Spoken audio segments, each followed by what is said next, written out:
O CRB consegue fornecer e conceder gols para os seus adversários de uma forma muito simplista, de uma forma muito fácil, digamos assim. Ele concede gols para o Cuiabá de uma forma vexatória, 2 gols em 4, 5 minutos. Ele concede gols para o São Bernardo de uma displicência tamanha absurda. Contra o Atlético, 3-0 você desce vencendo para o intervalo, fora de casa. Pressão dos poucos torcedores que estavam lá, pressão do time psicológica de voltar. Imagina o cara no vestiário. Caracas, mano, nós estamos tomando de 3-0 dentro de casa. Nós temos que fazer 3, 4 gols para, puxa, e agora? Vamos pensar no primeiro, vamos tentar não tomar mais. Imagina a cabeça dos caras no vestiário. Só que aí, primeiro tempo o CRB joga bem, começa muito forte, 4, 5 minutos já faz 1-0, depois com 6, 7 faz o segundo. Mikael sendo o cara muito forte, muito decisivo, os movimentos dele, brigando com o zagueiro, os movimentos entre linhas, se posicionando bem, fazendo a parede, conseguindo encontrar os espaços.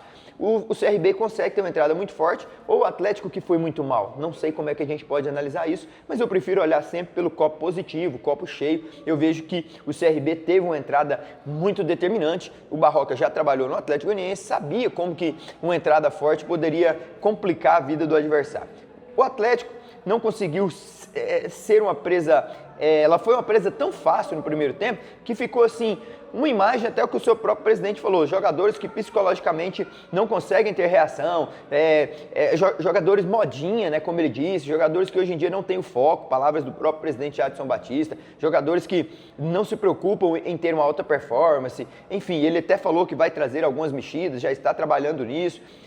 As palavras dele no pós-jogo. Só que o Atlético, no intervalo, ele tem as mexidas, o volante, né, o Eduardo Souza já tira um volante do Atlético logo no primeiro tempo, que errou muito, estava sem confiança. Gostei dessa mexida, mas só que o Adson até critica, né, o presidente, fala, mas ele tira 6 por meia dúzia, o Atlético jogando em casa, já tinha que pôr um atacante, então assim, ele contesta a mexida, não só pela opção dele, mas ele queria que fosse um meio atacante, ou então uma pessoa ali que já jogasse mais ofensivo no campo do CRB. Só que, no segundo tempo, além dessa mexida, o Eduardo Souza faz também uma nova mexida no intervalo, que eu vejo que ele consegue ter mais poder de decisão, mais poder de fogo, digamos assim.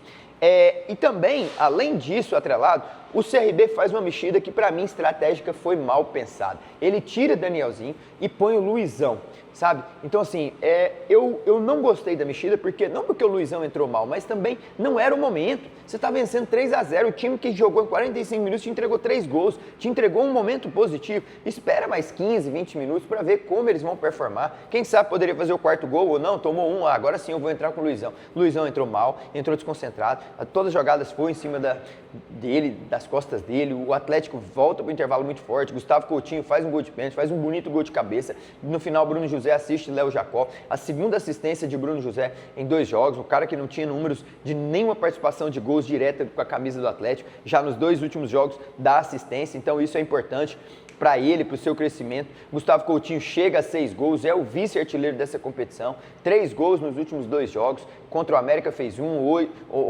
contra o Atlético Goianiense, agora contra o CRB, consegue fazer 2 gols decisivos, ele foi o cara, ele é um líder de grupo, é capitão, ele tem experiência, já subiu 3 times consecutivos, 23 o próprio Atlético, 24 o Sport, 25 o Coritiba, se jogava ou não, ele estava no elenco, fez parte, ajudou de alguma maneira, então eu vejo o Coutinho preparado, é um dos grandes nomes dessa Série B em termos de poder de fogo, em termos de poder de decisão. O Atlético tem bons nomes, não vem falar que o Atlético, mas tomou 3 gols porque são jogadores novos, jogadores inexperientes, não vai por aí não, cuidado. O Adson Batista montou o time de jogadores experientes, jogadores que têm provas dadas nessa competição que é a Série B e também em outras competições.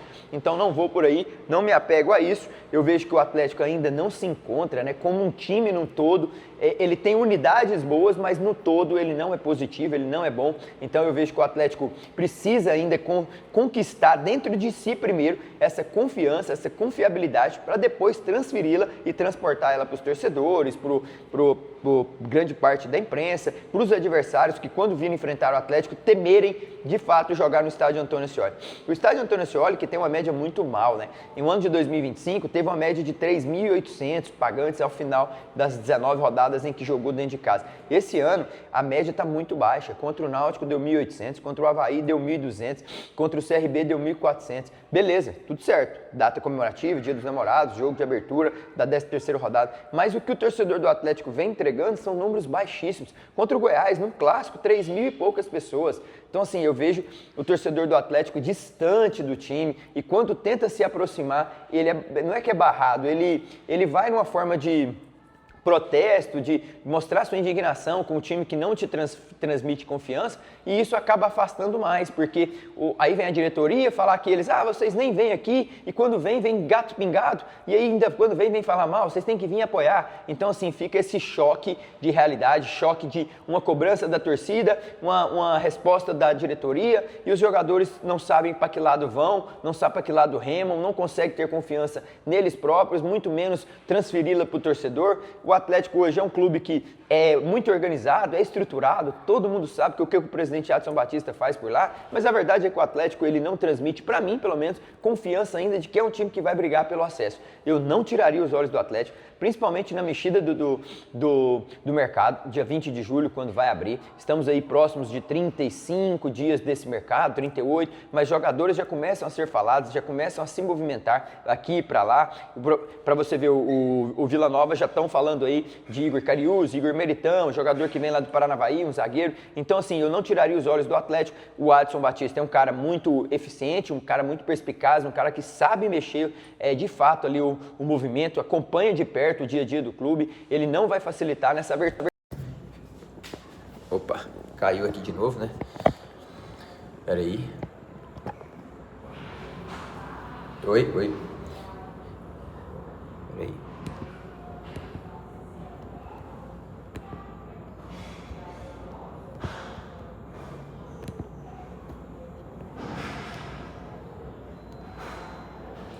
Oi. Então, peraí, deixa eu arrumar aqui. Então, assim, o Adson não vai facilitar nessa abertura do mercado. Eu vejo que ele vai ser muito eficiente, ele vai ser perspicaz mesmo nos mínimos detalhes. Ele vai procurar jogadores que chegam de fato para jogar e ajudar esses outros que estão aí em termos de confiança, em termos de elevar o nível de qualidade técnica do treino. Ele fala e cita várias vezes que confia no Eduardo Souza, mas a verdade é que eu vejo que o Eduardo tomou uma decisão, não sei qual o motivo, de ter voltado para o Atlético, disputar uma Série B, mas o cara tinha sido campeão da Série D com Barra, colocou o time na Série C, foi campeão catarinense, iria ser abertas outras portas para ele, mas ele tomou a decisão de voltar para o Atlético. Ele é um cara do bem, um cara que é amigo próximo do Adson, mas eu vejo que nem o torcedor do Atlético tem essa confiança 100% no Eduardo Souza para a sequência da temporada. Se você perguntar hoje 10 treinadores, 10 torcedores, 20, 50, se eles confiam que o Eduardo Souza tem capacidade para colocar o Atlético na Série A, para mim hoje 100 vão falar que não, ou então eu posso estar sendo muito exagerado, vamos pôr aí 90, 10, 80, 20 em termos de percentual. Mas a verdade é que eles olham o Eduardo como um treinador abaixo das pretensões atleticanas, um treinador não é do nível dos jogadores, não é do nível da capacidade que o time tem, mas a verdade é que tem que pôr um pezinho no chão também. O Atlético Goianiense é um dos grandes dentro dessa Série B, mas não transmite confiança, é um time que fala em acesso o tempo inteiro e tomar 3-0 dentro de casa no primeiro tempo, um time que fala em acesso, não consegue ter 2 vitórias seguidas nessa Série B, é algo que tem que ser visto, ser pensado, a forma como está sendo conduzido tudo. Vamos ver como vai ser essa janela de reforço. A verdade é que o Atlético, para mim, não transmite essa confiança, mas é um time que, de fato, eu nunca tiraria os olhos em termos de brigar, pelo menos, pelo G6. Valeu? Fiquem com Deus, foi um vídeo aqui que eu vim trazer sobre o jogo Atlético 3 CRB 3 e a gente vai voltando sempre aqui no nosso canal com muita mais informação. Valeu, forte abraço!